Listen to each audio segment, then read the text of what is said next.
Okay, so how do you set up the ACIO with the mixbus and FL Studio at the same time? So you can load the FL Studio. I don't have everything hooked up right now, but you need to load FL Studio first. It's a bad example here, but so you load FL Studio first, and then for your audio settings, you can go to like your ACO driver. I'm waiting on the SSL18, which comes with the mixbus 10 to show up, so I'm still working, but if you'll see it here, it will show it as stopped. So it's not actually using the audio port yet, but if I set up the same here, so I can switch these to the same ACO drivers FL Studio's working. I'm not sure if I need to use the buffer, but then you just scan all the stuff now, which will take a while. But while that's scanning, so sort of I have this here now. So this is like it was for, I'm not sure if I'm going to be able to get a safe image of that, but so this big spacing here, it was like part of the shipping case. And since this is for a stationary sort of setup currently, I'm not too concerned about it. But this is like part of the inner shipping container, but I'm using it as a surface to sort of butt up with the console now. So I have more surface area here. And then this on its side allows me to place it on the cabinet I had that now can give, still, it's still being moved around and stuff, but it actually did, like, it fits fine for having the control surface here, so I can still like control stuff here, and I have access to the keyboard right in front of me. And this is still within reach if I pull the chair up a bit. And then this is still more of a patchier. And then I got the C600, which I need to wire up and stuff, but I'm kind of trying to set that in through a patch bay for that. Then in through ADAT, and the actual lines through TT Bantam, maybe direct. I don't know exactly totally how, but I'm thinking the patch bay will open up some windows. So just to get a quick shot of this without dropping it, hopefully. But so for the patch bay, it's a whole lot of connections. So it's like 64 connections, and then for the tie lines, and then there's also inserts. So like, I don't know, like 32 channels of inserts, I think, which is more than I'll probably need for an extended period of time. And then there's like monitor outputs and parallels, so I can probably hook up monitors in parallel through that, which lets me hook up more than one set of monitors, I guess. That's like what 8 monitors, something like that. I don't know, but more than enough. And then also I have things like tape sends and groupings and main outputs and inputs and stuff. So it actually provides me with a lot of options. And, you know, I got this for around $30 US plus shipping. So the shipping costs more than the actual item, but this is out of old Soundcraft 600. So it's old Soundcraft 600 patch bay, but for a TT Bantam, I may need to do some modifications. I ordered a bunch of, so the big issue is all these connectors. So I ordered a bunch of these cables with breakouts.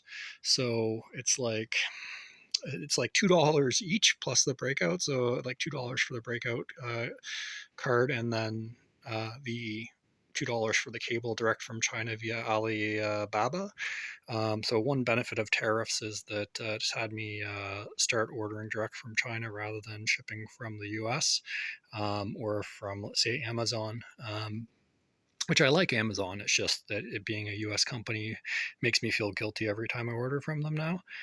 But I'm paying for Amazon Prime anyway, so I figure I might as well get my money's worth on that.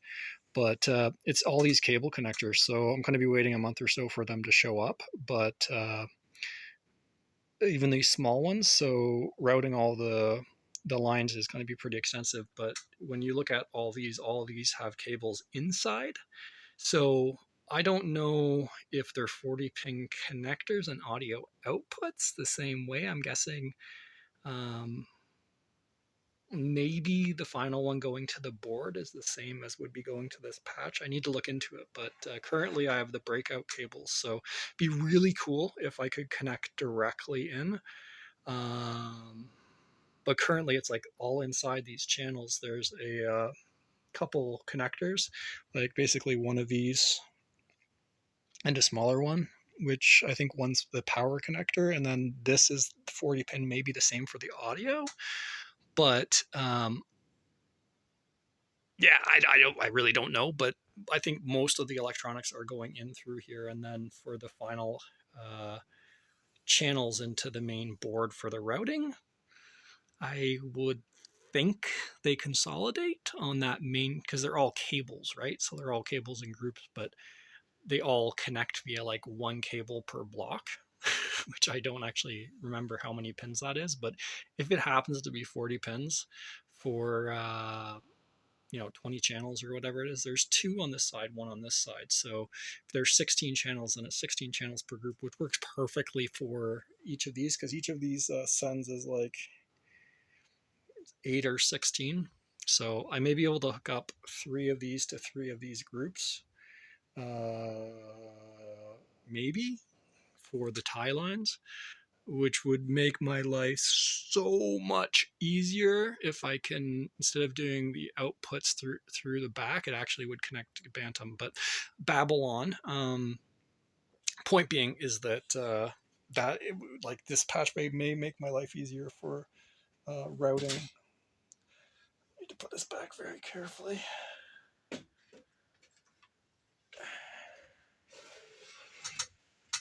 And I still need to figure out a casing for it. I have a few ideas, but I haven't committed to anything specifically. And then for this, so now this is set up here. So say I have a kick going here. I can set up, let's demonstrate it elsewhere. I can just set up this to go to line out 1 and 2. So that's now set up at line out 1 and 2. And then I can just add a audio track or 2. So I can add like 2 audio tracks now, and then that's them. And then you can just set the matrix. So the matrix inputs, it's 1 and 2. So it's just like that. And then, then for this, I just need to press record, I think. Oh, I need to arm these too. So see how it's coming through there now? Yeah, it's actually, and then just play and it will start recording it. Well, yeah, so it's actually recording it now. There's a little bit of a delay for reading it, but it's reading it. So they're both set up on that. And then if I want to just play back on here, so it works. And then the idea is also to have the channels route it through the audio. I don't 100% know how I'm going to do that yet, but I'm guessing it's really cool because this allows the mixer on here to on a track by track basis, which is pretty much the exact same as this, but it allows processing. And I could have these going out back into FL Studio. So if I have inputs now, say I have input 3 and 4 here. So say I have input 3 and 4 here. Hopefully this doesn't cause a problem. I can now use like track 1 and 2. Oh, actually, hold on. No. I can in 3 and 4. Okay, yeah. So in 3 and 4. No, I have my mic coming through there, don't I? Yeah. Okay, so I can't use 3 and 4. Echo. Good thing it's not actually feeding back. But let's do 5 and 6. Okay, so now we can do 5 and 6. I have the mic on channel 3. So say now I want to do the, how do I get back to the groupings here? You.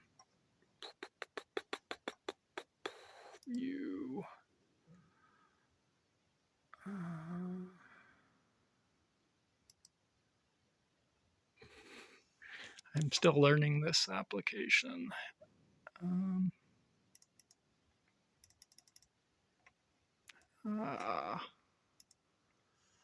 Where are you?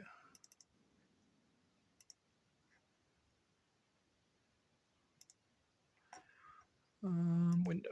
Okay. Nope. Mixer. Show mixer. That's the mixer. Okay. Mixer. Hide. There we go. Okay. So back to the multi-track view. But now if I want to set up outputs on these, I can go to output and I can set up a matrix of 1 and 2. So for the outputs, I can set it up 5 on that one, and oh, actually, it should be 5 on this one.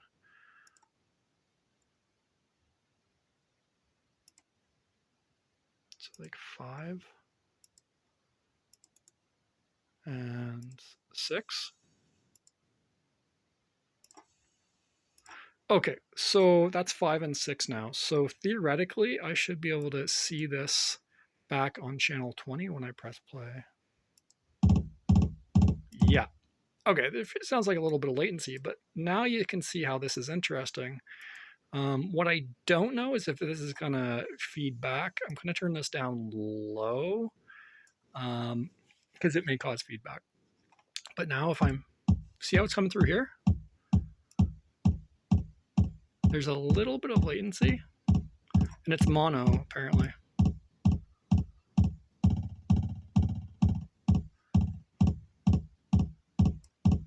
But it now lets me route through the mixbus. I'm not sure if I can record too.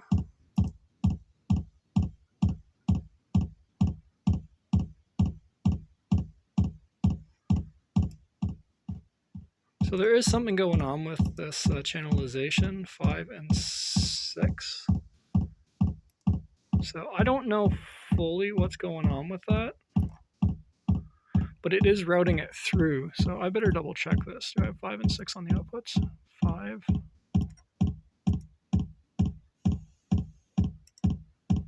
6.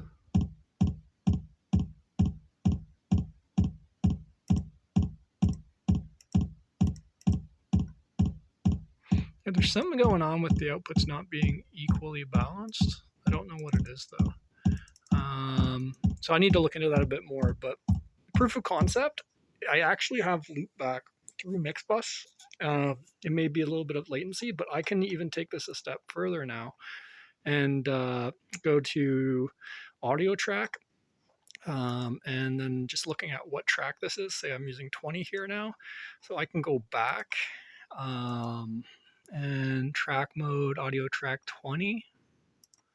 Now, see how it's coming through 20 on that other line? I can now also monitor some on this record mode here and set this up to record clips.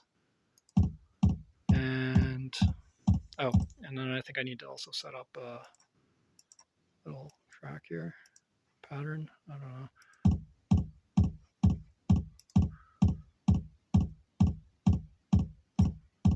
I don't know why that's not recording. I wonder if that is sort of the hitch on this, is that, oh, the song mode, right? Let's try that again. So is it recording? See, now it's recording in here. It's only, so it's recording in there now. So it, proof of concept, it works for sort of recording through here also, through the multitrack. So if, it's novel to be able to do it that way because I have the recording here when I'm recording and here, and I can also send it through effects through the tracks.